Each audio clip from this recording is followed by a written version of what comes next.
Bom, já estamos de volta, né? Rapidinho. Já disse para vocês que os intervalos são rápidos. Nós estamos com uma publicação também lá no Facebook. Eu queria chamar a sua atenção.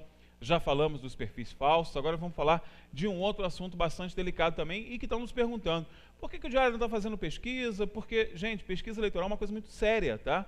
E não é uma enquete em um Facebook que vai traduzir a realidade eleitoral. Pesquisa envolve dados estatísticos, envolve pesquisa de campo, é uma coisa muito mais complexa do que você pode imaginar. Enquete é uma coisa, pesquisa é outra completamente diferente. E nós colocamos um texto aí no nosso Facebook também, relacionado a essas dúvidas. Tem pintado um monte de dúvidas. E nós temos aí, com relação a essas pesquisas de Facebook que estão proibidas, tá, gente? Estão proibidas. Inclusive, falei do sistema profissional de detecção de fakes.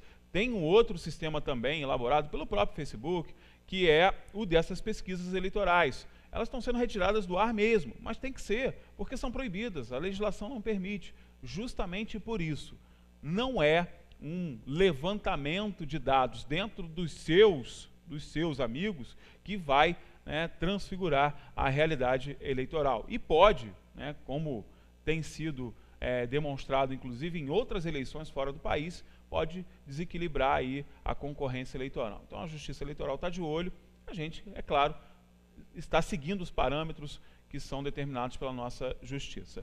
Existem vários órgãos competentes para a realização de pesquisas, claro, e eles virão aí, com certeza virão pesquisas eleitorais relacionadas ao cenário de Teresópolis nessa eleição suplementar. Não é o caso até o momento, até porque não tem nenhuma pesquisa ainda registrada. É preciso que se registre essa pesquisa no sistema da Justiça Eleitoral. Não tem nenhuma. Portanto, tudo que você vê aí no Facebook é apenas levantamento de opiniões. Não é pesquisa eleitoral. Tome muito cuidado. Se tiver alguma dúvida, tem uma publicação aí no Facebook, inclusive, para tirar essas dúvidas. Falei no último bloco que nós íamos conhecer aqui uma atuação profissional, olha, muito importante, mas que às vezes alguns condomínios, né, alguns agrupamentos aí de moradias não conhecem, que é o trabalho profissional de gestão condominial, né? A gente pode chamar de síndico profissional, né? Fica mais bonito para você entender, né? Estou recebendo com grande prazer aqui no programa a Cláudia Grimberg, que é uma síndica profissional, né, Cláudia? A gente pode falar síndico profissional para ficar mais fácil para o pessoal entender, né? Mas eu queria começar te perguntando justamente como é que surgiu a ideia de trabalhar com essa gestão condominial, com essa organização condominial? Porque é mais ou menos como ser meio prefeito dentro dos condomínios, né, Cláudia? Bom dia, seja bem-vindo. Bom dia, Anderson. Tá ligado já, tá ligado. Bom dia, Anderson. Primeiramente, eu gostaria de agradecer a oportunidade de mostrar um trabalho sério, honesto e principalmente que demanda tempo e gestão. Eu atuo como síndico profissional desde 2005, através do condomínio que eu resido. E ao longo do tempo eu fui percebendo que os síndicos dos prédios ao redor, eles eram eleitos, mas não davam conta das demandas necessárias. Antigamente, muito antigamente, o síndico, ele era aquele avô aposentado. Né? Verdade. Aquele senhor... O cara que tinha um tempo livre, né? Já que ele aposentado. podia se dedicar às coisas do condomínio. Né? Então, ele verificava se as contas estavam pagas, se o porteiro estava adequadamente na portaria, mas, ao longo do tempo, foram exigindo, através dos órgãos competentes, mais do que uma pessoa presente ali para verificar apenas se a conta estava paga, se o funcionário estava adequadamente na portaria.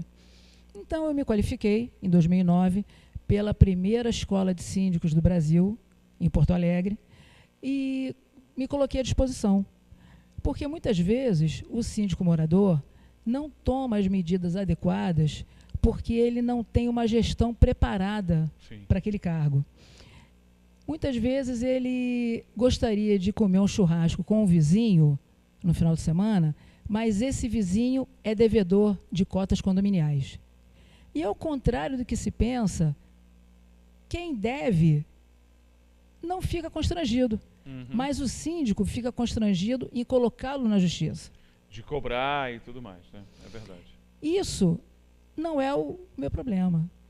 Eu sei muito bem diferenciar o vizinho da pessoa que mora, ou mesmo que eu não more no edifício. Olha que bacana, o que a Cláudia está falando é importante, gente, porque às vezes você tem essa relação emocional mesmo dentro do condomínio. O condomínio é convívio, né? E aí, de repente, se você não tem essa figura profissional, se você não tem essa atuação de gestão profissional, alguns momentos em que você precisa ser duro, né?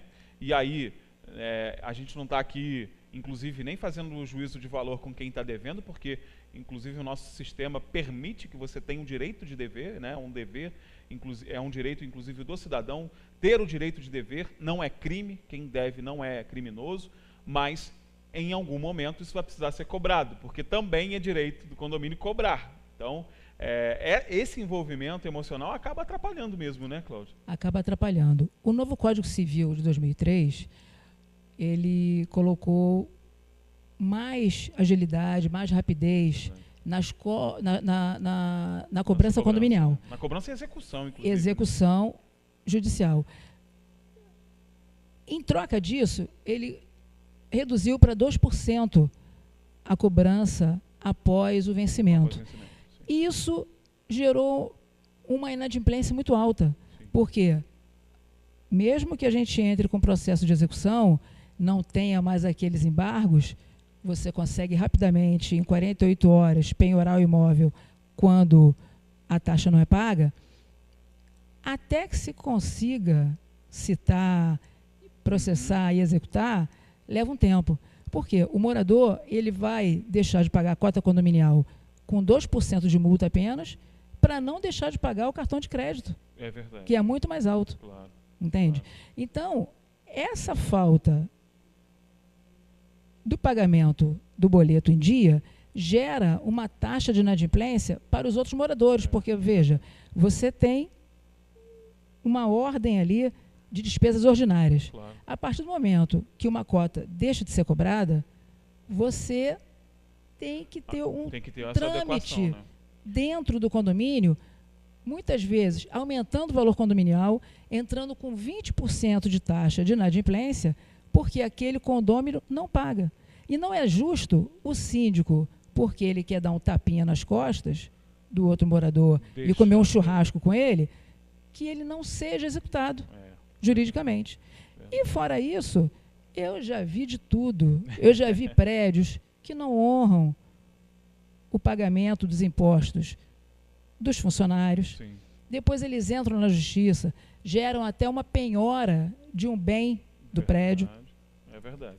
Além disso, existem obras preventivas que são importantes para o condomínio. O seguro obrigatório.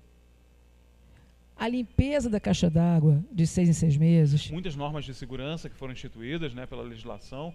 Ao longo do tempo, né, gente, todas essas mudanças que a Cláudia está falando na legislação trouxeram também exigências para os condomínios. Hoje, os novos condomínios já têm que nascer adequados a essas normas. Mas e os condomínios que já existiam? Também tiveram que se adequar, né? Então, isso implica numa necessidade muito grande dessa profissionalização. E aí eu vejo com muito bons olhos, Cláudia, esse tipo de serviço, porque a gente percebe mesmo, uma cidade como Teresópolis, que tem muitos condomínios, né? A gente tem vários condomínios, e você deve imaginar que os problemas relacionados a esses condomínios são os mais diversos possíveis, passando da inadimplência para um problema com a vizinhança, é um problema de calçada, é uma prefeitura notificando por isso ou aquilo.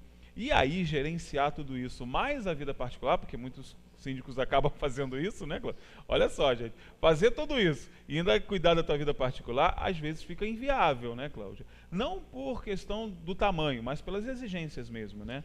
Fica. Eu tenho a formação em serviço social. Então, o que eu gosto é de solucionar conflitos. Porque muitas vezes basta um diálogo, uma entrada que você dialogue com o outro. É muito mais fácil de você resolver do que levar uma demanda judicial de 2 vizinhos, podendo amenizar a situação. Entende? Essa questão que você levantou, uma calçada com problemas. Quem tem que honrar organização, a reforma, o calçamento, que os idosos precisam passar ali, cadeiras de roda. É o condomínio. Se o condomínio não consegue resolver aquele problema ali, ele vai ainda obter, além de tudo, uma multa da prefeitura. Vai ser notificado, vai ser multado, vai gerar mais despesa para o condomínio. Nós tivemos agora, há 2 semanas atrás, uma decisão, R$40 mil, porque um síndico em São Paulo não permitia que o porteiro saísse da onde ele estava para empurrar a cadeira de uma moradora que pagava o condomínio apenas até o elevador. Então, são 40 mil de indenização, o síndico recorreu, mas perdeu na última instância, além de ter que construir uma rampa da entrada do edifício até o elevador. Não era muito mais fácil colocar o porteiro para que ajudasse aquela pessoa ali, até por uma questão de respeito à outra? É essa questão da solução dos conflitos, né, que pode ser... hoje a gente tem o nosso sistema, por exemplo, judiciário todo caminhando para essa parte da composição, da mediação, né, da autocomposição, chamada autocomposição, e a gente vê que os condomínios talvez sejam os maiores laboratórios para isso, né? Talvez seja lá que, né, nós devemos focar o nosso olhar para que realmente aconteça esse tipo de mediação. Agora, para a gente finalizar, Cláudia, você falou da questão administrativa, você falou da questão estrutural, mas tem essa questão também dos relacionamentos, né? Que muita gente pode imaginar, isso não é competência do síndico. Mas também é, né, Cláudia? Isso aí, infelizmente, o síndico acaba tendo que, até para o bem comum, né, para o bem-estar comum do condomínio, ele precisa intervir nessas situações. Uma síndica profissional, ela pode também intervir nessas situações, nesses conflitos aí, né, de humores, né? Olha, Anderson, vou confessar para você, é o que mais acontece. É o que mais acontece. 90% é conflito de humor, né? É conflito, porque quando você coloca muitas pessoas morando dentro de uma mesma comunidade, cada um veio de uma educação, cada um veio pensando que aquilo ali é o certo. Mas quando você vai conviver em sociedade, você tem que aprender a colocar suas opiniões, mas também respeitar aquela que é adversa à sua. E isso é o mais difícil. A intolerância, ela chegou em vários níveis, e principalmente o residencial. Então você tem a limpeza da caixa d'água, você tem a modernização do quadro de luz para evitar um incêndio, um incêndio. Você tem uma individualização do hidrômetro. Além disso, a recarga dos extintores, que nem sempre é feita adequadamente. A vistoria que a prefeitura impôs, que muitos prédios ainda não têm. Principalmente o para-raio. Então você tem uma série de coisas, principalmente, não cheguei nem na parte trabalhista. Existem síndicos, talvez é a mais complicada, né? Existem síndicos que não colocam na carteira a verdadeira remuneração daquele perfil de funcionário. Aliás, isso é crime, tá, gente? Tem que colocar, isso é crime, né? Então, além de solucionar conflitos, é importante que o síndico entenda que ele está ali para trazer paz para aquilo ali. Então, como eu comecei no meu prédio, e tenho outros também que já me contrataram, quando eu chego, olha, tem prédios que eu falo, gente, vou ter que contratar aqui, convocar uma reunião extraordinária para mostrar para vocês, como está. Ué, mas isso aqui estava acontecendo, eu não sabia. Mas vocês não moram aqui? Vocês não tomaram consciência do que estava acontecendo? Então, o que eu entro? Um checklist do que é necessário naquele prédio, uma reunião extraordinária mostrando o raio-x dos problemas, as soluções, uma transparência na administração, um boleto condominial online, porque muitas vezes você não sabe onde coloca, o correio atrasa, um boleto condominial online, principalmente o balancete sintético, ao fechamento de 30 dias, o morador tem direito de saber aquilo que ele está pagando para que ele possa exigir, porque eu costumo sempre dizer que o condomínio, ele é um mini Brasil. Se ele não for bem administrado, ele desaba tanto quanto a eficiência pública que não existe. Verdade. Entende? Por isso que eu falei, é meio que um mini prefeito, né, o síndico. Gente, olha, eu espero que você tenha gostado tanto quanto eu, né? Muito bacana o nosso bate-papo aqui. Muito bom o seu trabalho, Cláudia. Parabéns mesmo, Muito obrigada. né? Aos nossos condomínios, né? Aos nossos prédios da cidade. Se você está passando por algum problema parecido com o que a gente está falando aqui, procure a Cláudia, procure esse serviço muito bacana. A gente está com um site aqui, né, que é o site profissional da gestão condominial. Vou pedir para o Rodrigo colocar na tela aí, Rodrigo, por favor. Se você tiver alguma dúvida também, pode entrar em contato através do site ou então lá na fanpage da Cláudia. Pode mandar para cá também a sua dúvida, a gente encaminha para ela com o maior prazer. Mas o importante é que você veja, né, por esse prisma profissional, por esse prisma, né, profissional, a gestão de alguns problemas que você deve estar passando aí no teu dia a dia, sem dúvida nenhuma. Cláudia, obrigado pela tua participação, parabéns pela tua escolha profissional, muito legal, muito bacana, eu gostei muito, né, da tua abordagem profissional e eu espero que você volte mais vezes para a gente falar, porque você viu que tem assunto pra caramba para a gente falar, né? Tem muitos assuntos. Gostaria de agradecer a você, o seu tempo, a sua disponibilidade e principalmente a competência todas as manhãs para que todas as pessoas aqui, os cidadãos de bem, tenham consciência do seu papel político, social e principalmente de cidadão. Isso aí. Obrigado. Muito obrigada, Anderson. Eu que agradeço. A gente vai para o intervalo comercial. Quando a gente voltar, vamos falar de futebol, né, gente? Ano de Copa do Mundo, a cidade sendo representada em vários campeonatos aí. Eu vou falar de um específico que a cidade está fazendo bonito, com uma equipe muito bacana. Daqui a pouco a gente está de volta.